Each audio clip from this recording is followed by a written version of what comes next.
할렐루야. 오늘도 복된 날이 되기를 바랍니다. 기도하겠습니다. 거룩하신 하나님 은혜를 감사합니다.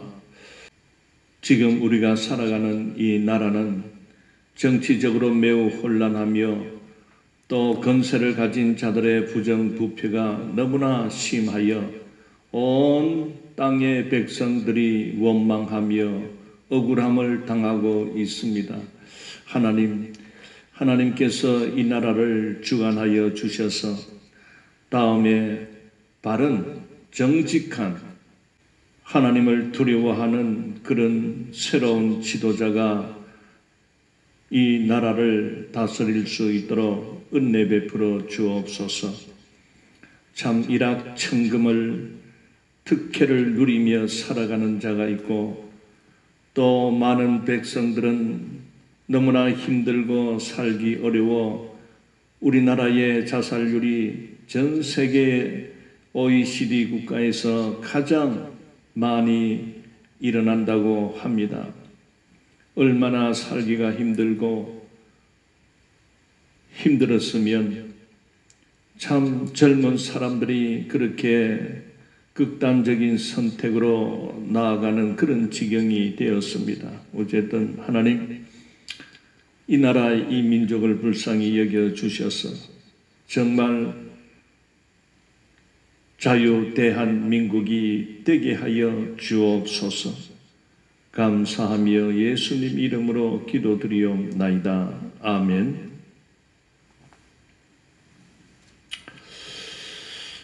사랑하는 성도 여러분, 참 들려오는 소식들은 답답하고 힘들고 어려운 또 괴로운 소식들만 들려지고 있습니다. 참 코로나 바이러스는 언제 끝날지도 모르겠고 또 하루에 2,000명 이상씩 계속 나타나고 있습니다. 어쨌든 하나님이 돌봐주지 않으면 참 힘든 시기입니다. 이럴수록 저와 우리는 하나님 앞에 이 나라와 민족을 위하여 지금 이 땅에 엄습하며 전 세계를 엄습하고 있는 이 바이러스가 속히 소멸되도록 우리는 하나님께 부르짖어 기도해야 되겠습니다. 우리는 어제 35장을 통해서 우리가 읽었던 말씀 속에 한 특이한 사람, 레갑의 아들 요나답이라는 그 한 사람을 우리는 보았습니다. 참 소수 민족의 조상으로서 그는 유다 백성들에 비해서 굉장히 가진 것도 없고 그렇게 특출한 권세도 없고 유목민의 생활을 하면서 어떻게 그 시대에 그 유목민의 생활을 지키며 또 여호와의 신앙과 믿음을 지키며 술을 금했고 또 집도 짓지 않고 땅을 일구지도 않고 씨를 뿌리지도 않고 그리고 천막에 살면서 오직 자연 속에서 가축들을 키우며 살면서 끝까지 그 신앙을 지켰다는 것을 보게 됩니다. 그래서 하나님은 이스라엘 민족, 유다 민족은 하나님께서 심판으로 다스렸지만은 이 유일하게 이 소수 이방 민족인 레갑의 아들 요나답의 후손들에게는 하나님 앞에 설 수 있는 그런 축복을 했다는 것을 우리가 어제 읽었습니다. 끝까지 여호와 신앙을 잃지 않고 철저하게 그 하나님의 말씀을 지키며 살았던 그 유목 민족, 이 민족은 참 하나님 앞에 설 수 있는 그런 영원한 복을 얻게 되었습니다.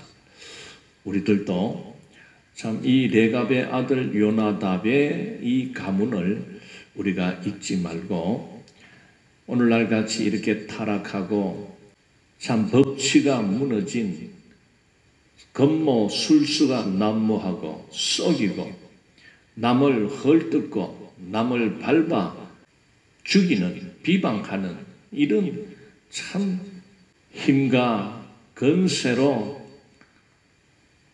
착복하고 일반 백성들의 땅을 공권력을 이용해서 갈취해서 그거를 또 뒤로는 수십 배, 수백 배의 차익을 남기며 그렇게 살아가는 이런 도덕때들이 만연된 이 사회 속에서도 사랑하는 성도 여러분,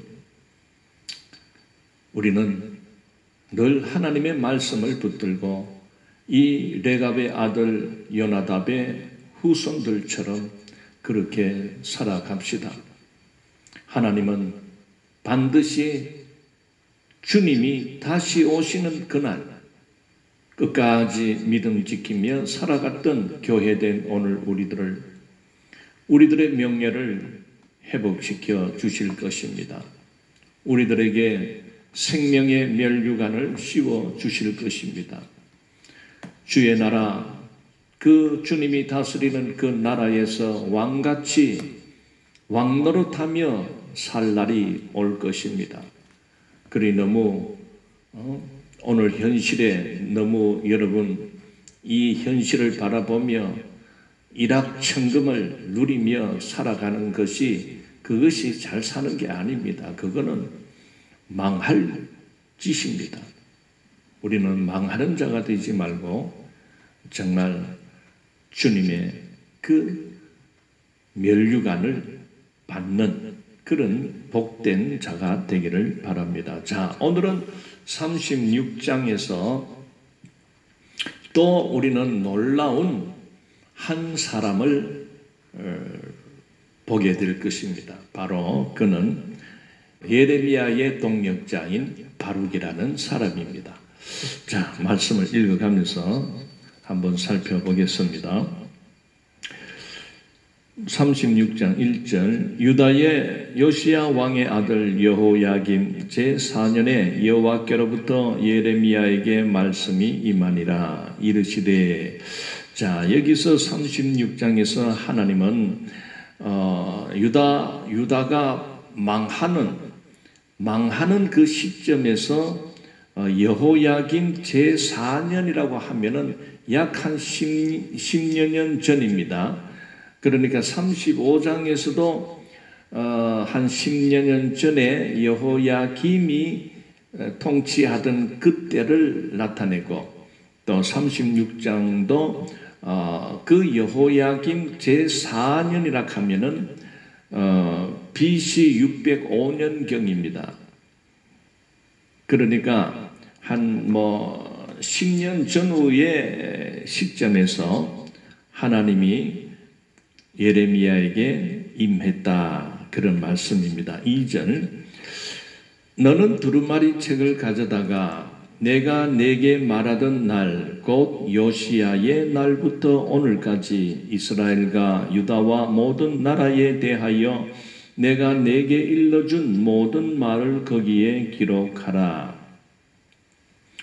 자, 지금 하나님은 예레미야에게 그동안 예레미야에게 계시했던 그 모든 말들을 이제 책에다가 기록하라고 명령을 합니다.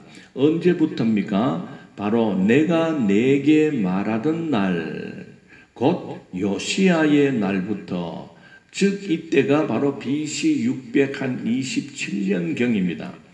요시야 13년째에 이 예레미야가 하나님께 부름을 받습니다. 그때가 예레미야가 나이 20세 때입니다.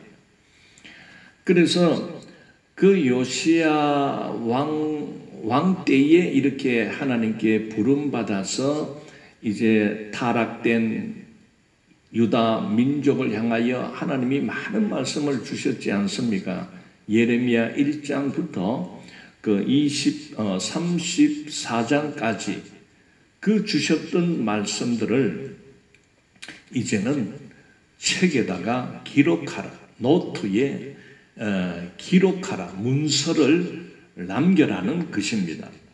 왜 이렇게 하나님께서 특별히 그 말씀들을 기록하게 했냐면은 바로 지금 이 시점, 하나님이 예레미야에게 책에 기록하라고 하는 이 시점은 그 유다 사회가 굉장히 그 혼란한 시대입니다.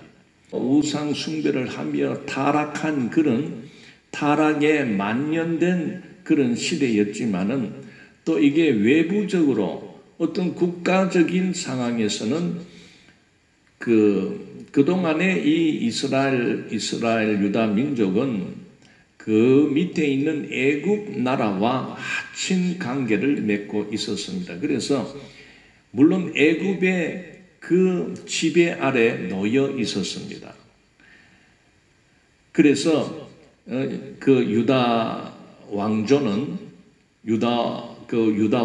애굽 왕에게 조공을 그렇게 바치면서, 그러면 이제 애굽 왕은 이 유다 왕국을 지켜주고 보호해 줍니다. 이제 그런 어떤 섭정 관계가 이루어져 있었죠. 그런데 지금 이렇게 책에 기록하라 하는 이때는 이 애굽 군대와 저 새로운 신흥 강국인 바벨론 군대가 그 갈그미스라는 곳에서 대전투가 일어나서 그 애굽 군대를 이겼던 겁니다. 전쟁을 일으켜서 이겼던 것입니다. 그러다 보니 이제 이 유다 나라는 이제 혼란에 빠집니다. 이야, 그동안 자기들을 지켜주고 어쨌든 이렇게 도움을 주며 또 조공을 바쳤던 이 애굽의 세력이 이제는 쇠락해버리고 새로운 신흥 강대국인 바벨론의 이제 지배 속으로 이제 들어가는 그런 상황이었기 때문에 그 나라가 이제 앞으로 저 바벨론에게 완전히 함락이 되고 망해가는 어떤 그런 시작 부분입니다. 자, 그래서 내가 내게 말했던 날, 곧 요시야의 날부터 오늘까지 여호야김 제4년은 BC 605년경입니다. 그러니 너가 처음 부름 받을 때 20살 때 부름 받았으니까 그 한 22년 이제 이렇게 흘러왔죠. 그동안에 하나님으로부터 받은 계시의 모든 말을 이제는 기록하라, 그 말입니다. 자, 3절, 유다 가문이 내가 그들에게 내리려 한 모든 재난을 듣고 각기 악한 길에서 돌이키리니 그리하면 내가 그 악과 죄를 용서하리라 하시니라. 자, 이렇게 기록하라고 하신 하나님의 목적, 하나님의 뜻은 이렇게 이 글로 기록된 하나님의 그 말씀, 계시를 유다 백성들에게 읽게 하고 그들에게 가르치게 해서 그들이 그걸 듣고 악한 길에서 돌이키기를 바란다. 즉 돌이키라 하는 것은 회개하기를 바란다. 또 그러면 내가 그들의 악과 죄악을 용서하시겠다는 겁니다. 물론 우리가 앞에서 읽으면서 하나님의 그 예레미야를 통하여 선포케 하는 그 모든 말씀은 돌아오라. 너희들이 그동안 하나님의 언약을 깨뜨리고 우상을 섬기며 그렇게 하나님의 명령을 듣지도 않고 지키지도 않았다. 그래서 하나님이 심판을 작정하여 심판을 보내시려고 하신다. 그러니 지금이라도 회개하고 돌아오면 하나님께서 용서하시리라. 그 말씀의 이제 반복인데 이걸 이제는 기록으로 남겨라는 것입니다. 자, 4절. 이에 예레미야가 네리야의 아들 바룩을 부르매 바룩이 예레미야가 불러주는 대로 여호와께서 그에게 이르신 모든 말씀을 두루마리책에 기록하니라.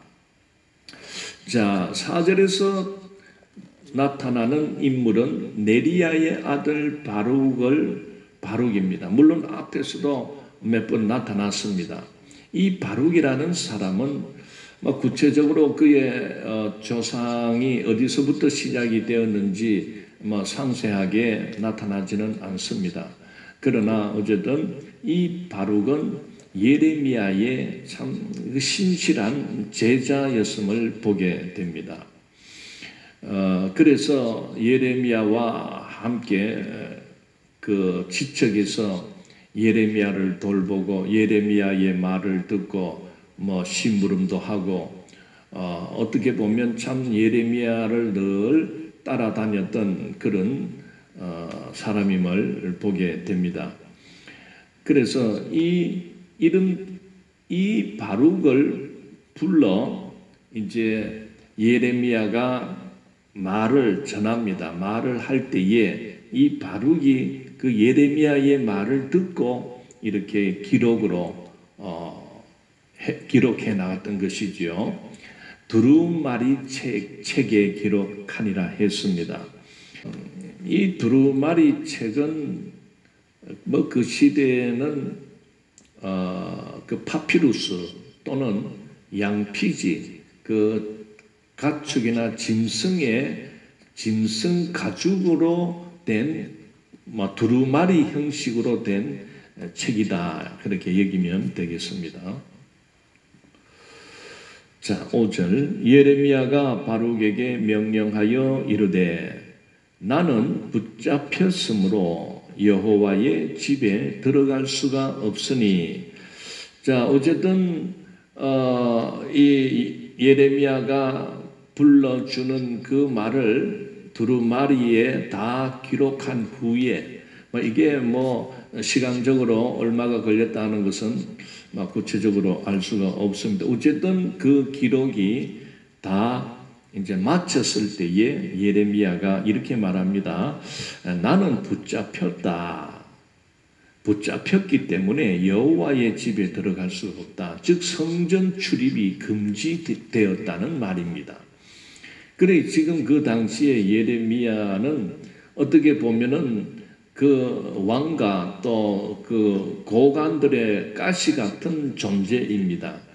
요즘으로 말을 바꾸면 예레미야는 어떤 정치적인 탄압을 받고 있는 요주의 인물입니다. 그러니 예레미야는 무엇을 전했습니까? 하나님의 말씀을 전하다 보니 너희들은 바벨론에게 항복해야 산다. 어쨌든 바벨론 하나님의 그 심판 계획은 포로로 끌려가는 것까지 너희들이 어쨌든 순종해야 된다. 이렇게 말하니까 왕들이나 고관들이 듣기에는 저런 사람이 다 있나? 그러니 그 당시에 거짓 선지자들은 예레미야의 말은 거짓말이다. 어떻게 그 바벨론에게 항복하는 이런 수치스러운 짓을 하게 하느냐? 우리는 바벨론과 싸워야 된다. 우리는 이길 수 있다. 막 이렇게 했던 말들이 앞에 나오죠. 그래서 이 예레미야는 어쨌든 탄압을 받고 감옥에 붙잡혔다는 것보다는 어떤 자택 감금 당했지 않겠나. 너는 집 밖으로 나오면 안 돼. 그래서 여기서는 예레미야가 감옥에 감금되었다기보다는 성전 출입이 금지되는 어떤 정치적인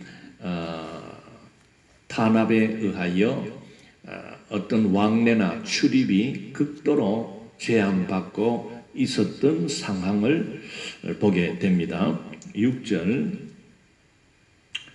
너는 들어가서 내가 말한 대로 두루마리에 기록한 여호와의 말씀을 금식일에 여호와의 성전에 있는 백성의 귀에 낭독하고 유다 모든 성읍에서 온 자들의 귀에도 낭독하라.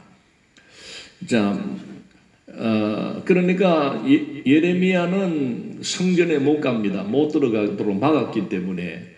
그러나 이제 바룩은 뭐 출입이 그렇게 자유롭게 그렇게 된 것 같아요. 그러다 보니까 이 썼는 기록한 두루마리를 그 금식일 날에 맞추어서 성전에 들어가 가지고 많은 사람들이 와 있으니까 그 앞에서 이 하나님의 말씀을 크게 읽어라 그 말이죠.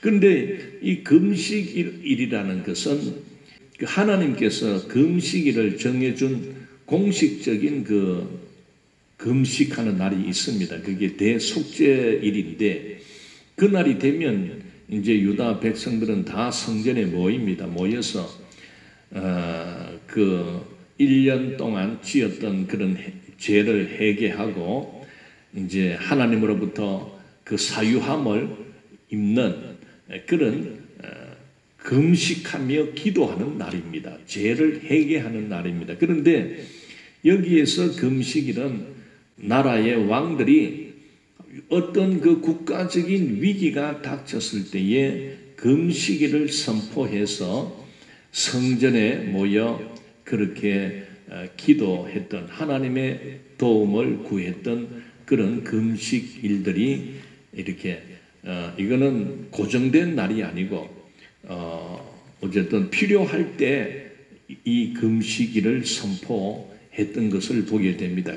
그런 걸 본다면 이 당시 그 여호야김 제4년 정도 되었을 때에 이제 국가 정세가 그동안 의지했던 애굽이 바벨론에게 완전히 패배를 당하고 저 신흥 강대국 바벨론이 이제 이 가나안 땅을 점령하며 이렇게 신흥 강대국으로 부상할 때에 이제 앞으로 그 예루살렘에 어떤 피해가 올 것이냐, 이제 어떤 상황이 될 것이냐, 어떤 이런 위기가 있었기 때문에 왕이 금식할 날을 정해서 이렇게 성전에 그 날을 잡았던 것을 보게 됩니다. 그래 이제 예레미야도 때는 이때다.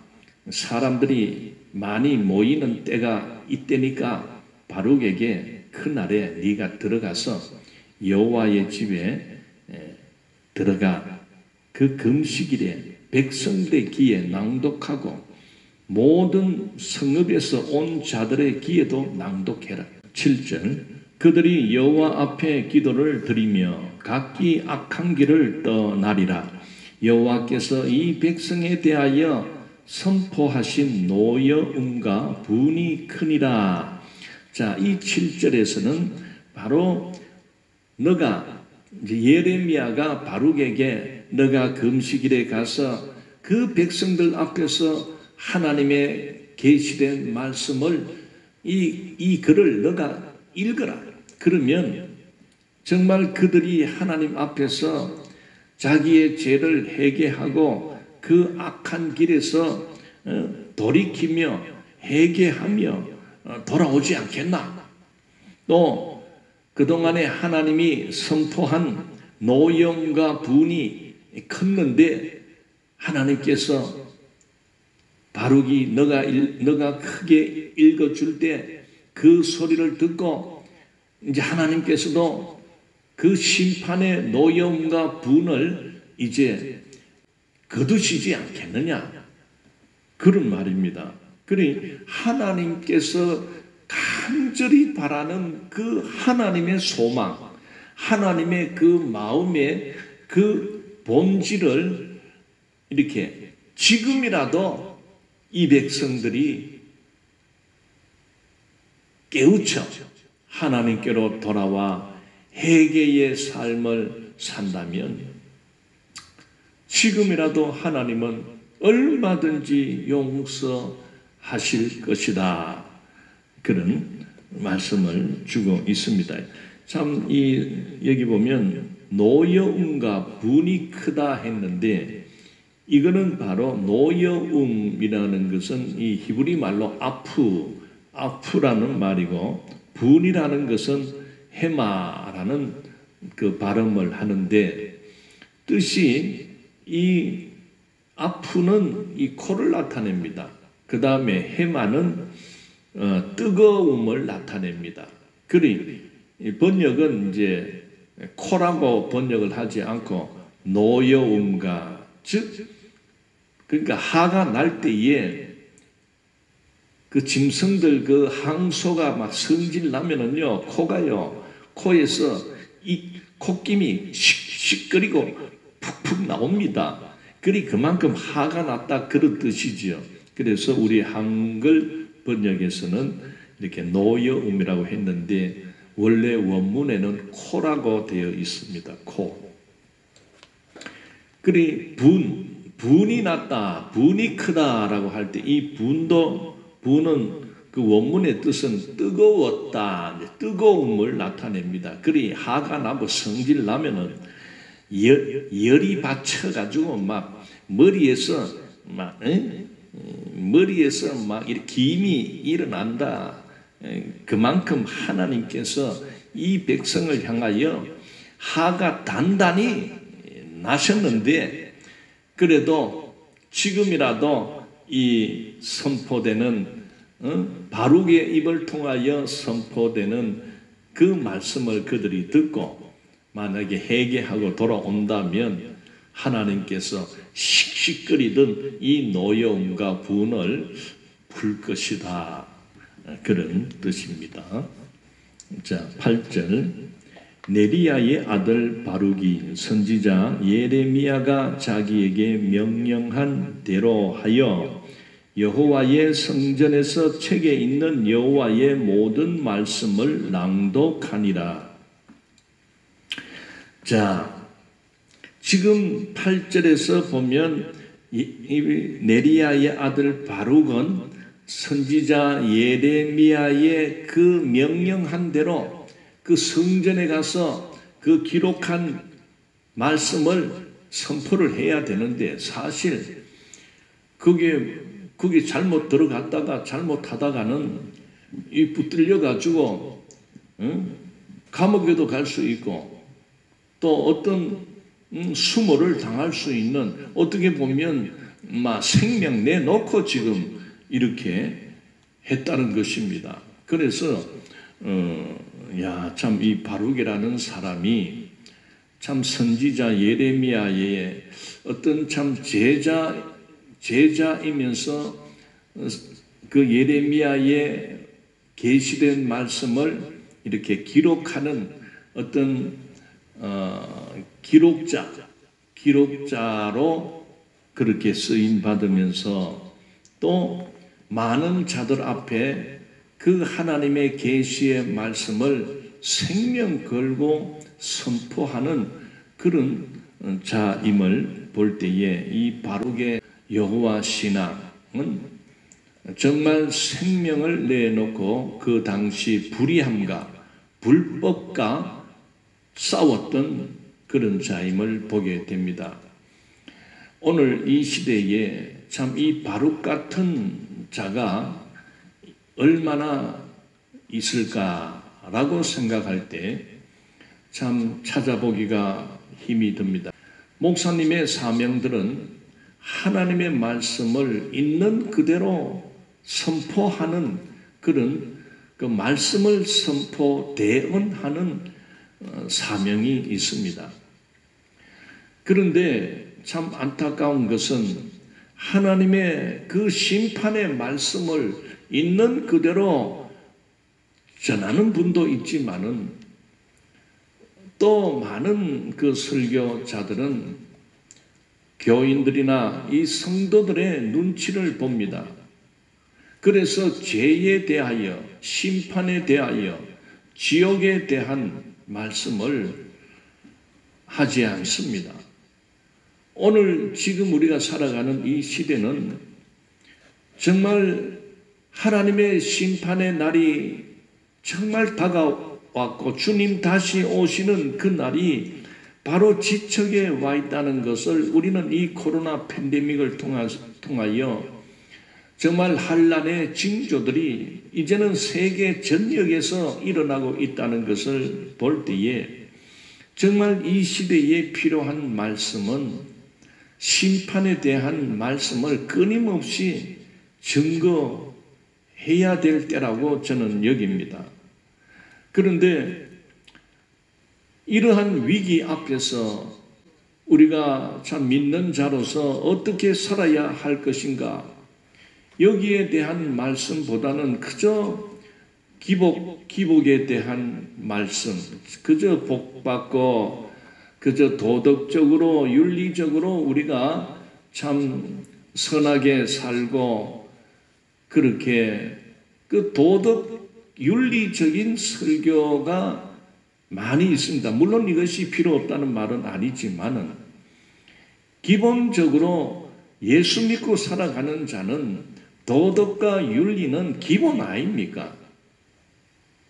그러면은 정말 이 시대를 향하여 영향력을 끼치고 정말 심판받고 지옥 갈 백성들이 지금 이 위기를 위기도 모르고 그저 탐욕과 탐심으로 지금 저 정치판에서 일어나는 것을 보십시오. 그 시장만 되어도요, 그 재개발 이런 어떤 건설을 추진하면서 엄청난 뒷돈을 챙기고 있다는 것을 이렇게 보게 됩니다. 그러니 그게 혼자만 먹다가는 안 되니까 또 정치적으로 여야를 막론하고 관계되는 수많은 사람들에게 뇌물을 갖다 뿌리면서 입을 닫게 합니다. 이러한 판에 참 돈 없고 빽 없고 힘없는 백성들만 죽어나지 않습니까? 그리고 이런 시대를 우리가 보면서 목사님들이 이 바룩과 같은 정신을 가지고 감옥에 가는 일이 있고 핍박을 받고 감금이 되고 이런 것을 두려워하지 말고 이 세상의 주권을 가지고 권력을 가지고 불법을 자행하는 자들을 향하여 소리치고 외치고 하나님의 심판을 외쳐야 될 이런 때에 너무 잠잠한 목사님들이 많습니다. 그러나 참 바룩 같은 이 죽으면 죽으리라 하는 이런 정신을 가지고 또 정부를 향하여 이 정치권을 향하여 날선 비판을 또 하는 그런 목사님들도 있습니다. 참 그분들이 대단합니다.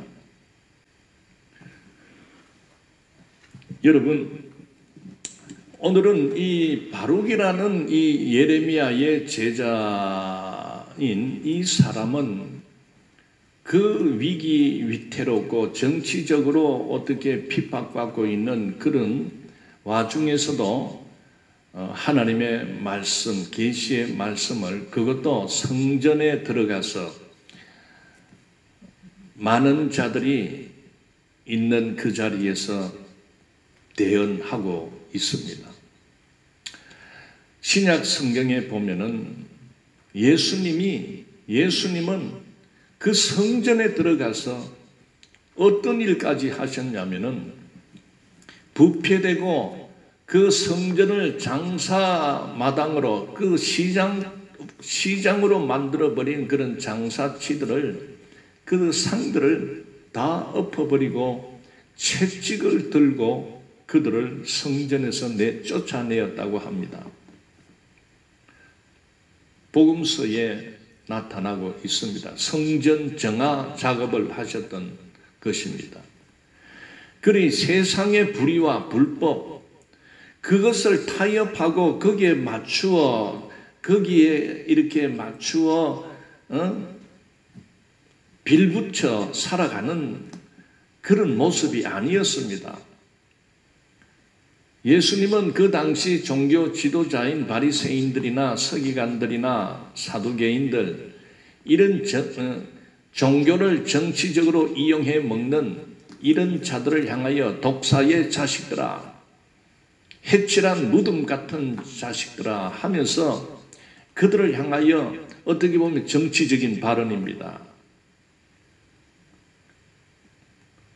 성도들이 잘 몰라서 그러는데, 교회는 세상의 불법과 부정이 이 세상에 일어날 때는 그 불법을 향하여 소리쳐야 됩니다. 진실을 묻어버리고 정직을 사용하는 자들이 부정직하고, 공정을 입에 달고 사는 자들이 공정치 못하고, 정의를 입에 달고 사는 사람이 정의롭지 못하고, 뒤로는 온갖 불법과 부정과 부패가 만연되어 있는 그런 자들, 이런 자들을 향하여 교회는 하나님의 그 말씀으로 그들을 지적하고 그들에게 소리쳐야 됩니다. 이게 말씀, 하나님의 말씀입니다. 이게 그들을 살리는, 그들이 듣고 회개하고 돌아오면 영생을 얻는, 하나님의 제사함을 받는 그 은혜를 받아 누리기 위해서라도 소리쳐야 됩니다. 겁이 나가지고 그냥 예레미야 같이 이렇게 감금될까, 핍박받을까, 그걸 겁을 내니까 못하는 겁니다. 여러분, 예수님의 제자들이 성령 받고 난 뒤에 어떻게 변했습니까? 목숨 내놓고 세상의 불법을 향하여 소리쳤던 겁니다. 세상의 온갖 부정 부패를 향하여 소리쳤던 겁니다. 회개하라, 회개하라. 여러분, 사도 바울도 깨닫기 전에는 그렇게 복음을 전하고 예수를 전하고 하나님을 전하는 자들을 잡아오게 가두고 했던 이 바울도 깨닫고 성령 받을 때에 그 자신이 이 바룩과 같이 그 당시 그 성전에 들어가서 외칠 때에 붙들려 감옥에도 가고 그랬지만은 그거 개의치 않았던 겁니다.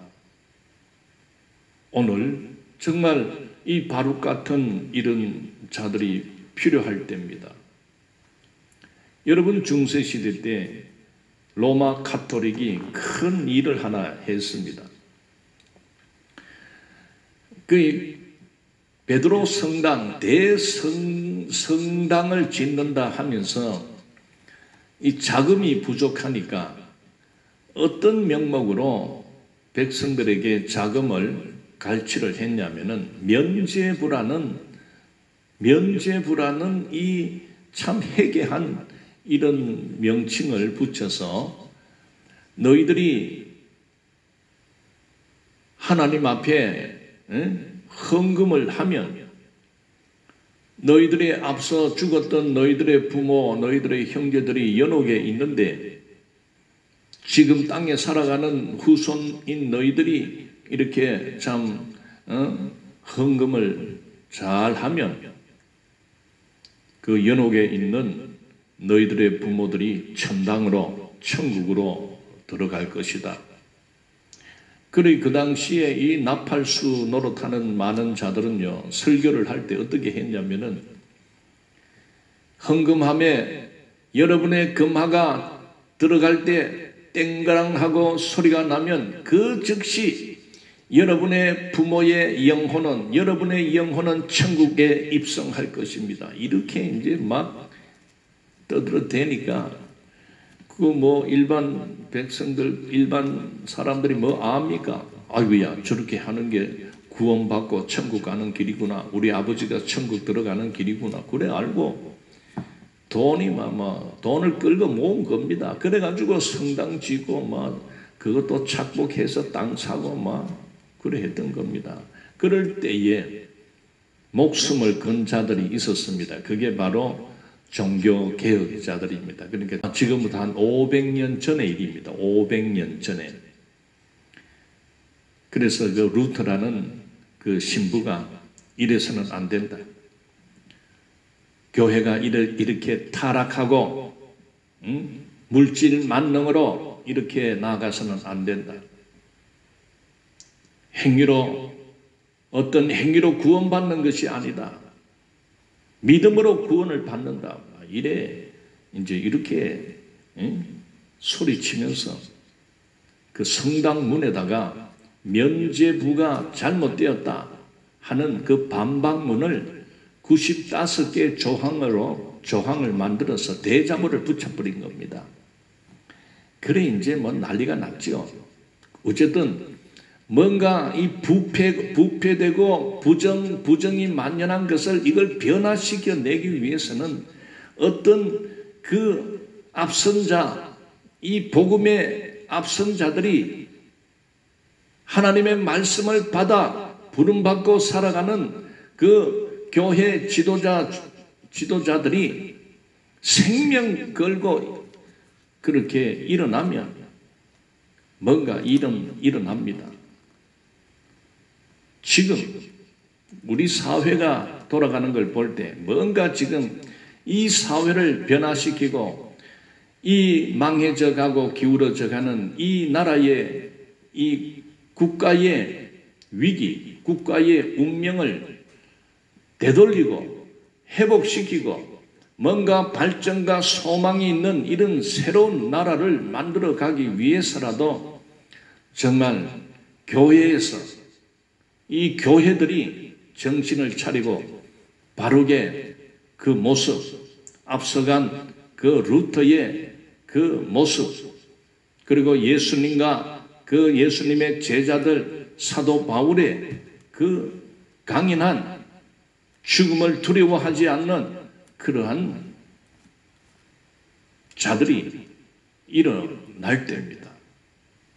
기도해 주십시오. 성도 여러분, 지금은 우리가 기도해야 될 때입니다. 어쨌든 사랑하는 성도 여러분, 나라와 민족을 위하여, 그리고 법치가 무너지고 잘못하면 우리 사회가 자유민주주의를 잃어버리고 사회주의로 그렇게 되어가게 되면 여러분, 저 북한 짝이 납니다. 그러므로 우리는 이 환난의 때에 물론 이 환난을 이겨낼 수 있는 그 믿음으로 우리가 달려가야 됩니다. 그거는 다른 거 없습니다. 다시 오실 그 주님을 우리는 소망하면서 순결한 신부가 되어야 됩니다. 기름 등불 늘 준비하며 주님이 언제 오시더라도 우리는 주님을 맞이할 수 있는 자세가 되어야 됩니다. 지금 이때는 마지막 때요, 하나님의 심판이 속히 곧 임할 때입니다. 그러므로 우리는 이 위기 앞에서 우리가 할 수 있는 일은 하나님 앞에 기도하는 일입니다. 그리고 이럴수록 우리는 주님의 주신 이 복음의 말씀을 가감없이 선포해야 됩니다. 죄에서 돌아서라. 당신이 가는 길은 그 사망의 길이요 멸망의 길이다. 지옥의 길이다. 생명의 길이 있다. 구원의 길이 있다. 영생의 길이 있다. 예수께로 나아오십시오. 예수님을 믿는 자는 영생을 얻고 제사함을 얻습니다. 이런 복음을 우리는 왕성하게 누구에게라도 눈치 보지 말고 전해야 할 때입니다. 그러기 위해서 하나님은 이 마지막 때에 저와 우리들을 불러주셨습니다. 유다가 망해갈 때 하나님은 예레미야와 바룩을 불러서 그 망해가는 그 나라를 살리기 위하여 그 하나님의 말씀을 목숨 걸고 전했듯이 오늘